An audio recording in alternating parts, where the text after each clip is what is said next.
The winds on Neptune reach the speeds of 1,600 miles per hour.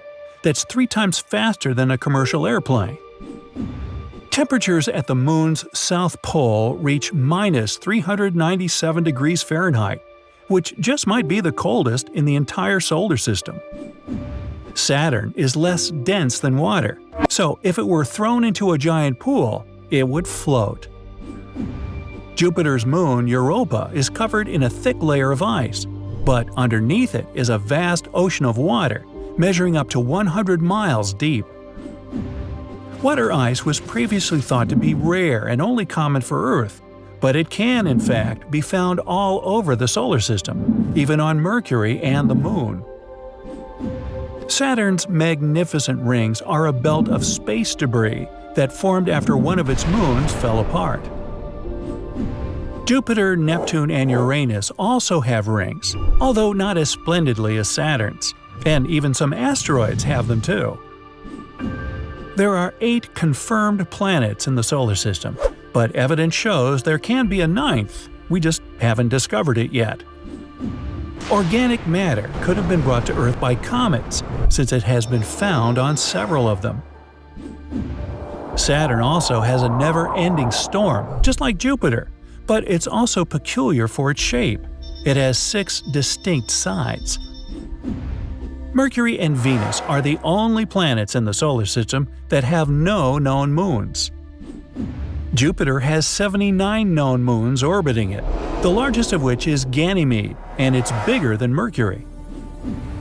It was thought that the Milky Way is a belt before, but now we know it's a spiral galaxy. Footprints on the Moon can't disappear because there's no wind to blow them off the surface. There's a theoretical possibility of a white hole, the reverse of a black hole. Nothing can enter it from outside, but light and matter can escape from within it. Triton, a Neptune's moon, orbits the planet in a backwards motion. It's the only moon that does so, and nobody knows why. Although there are trillions of stars in space, we can only see a tiny fraction of them in the sky. Charon, Pluto's moon, is half the size of its planet, which is why Pluto orbits a bit around a spot outside its own axis. All the objects in space, including planets, interstellar dust, and whole galaxies, comprise just about 4% of the universe. The rest is dark matter and dark energy that can't be seen and isn't fully understood. TRES-2b is a planet where night never ends. And it's not your regular night with stars shining in the beautiful skies. Here it's pitch dark and scorching hot. TRES-2b is a gas giant, roughly 1.5 times more massive than Jupiter, and its surface absorbs light better than charcoal. It might also have a faint dark red glow because of its burning air, which is as hot as fresh lava. Lovely. In the star system of 55 Cancri, there are 5 planets, 4 of which are gas giants similar to Jupiter and Saturn. But the 5th one, or rather the first because it's closest to the star, is different in a most horrible way. 55 Cancri e is so close to its sun that half the planet's surface is a literal ocean of molten lava. The other half is in eternal darkness because it never sees the sun. The planet is always turned to its star on one side, and between the scorching and the dark, there's the twilight zone, a thin strip of gloomy nothingness.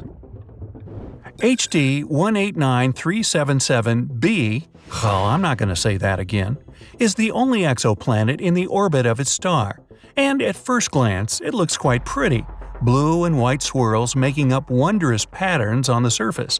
But these pleasant colors actually come from hard silicate particles in the planet's atmosphere, which means it rains glass here. But the worst is that winds reach the speed of 5,400 miles per hour, or almost Mach 7. Well, for comparison, the fastest wind speed on Earth was 254 miles per hour, over 20 times less. Thus, the glass falling from the sky travels horizontally at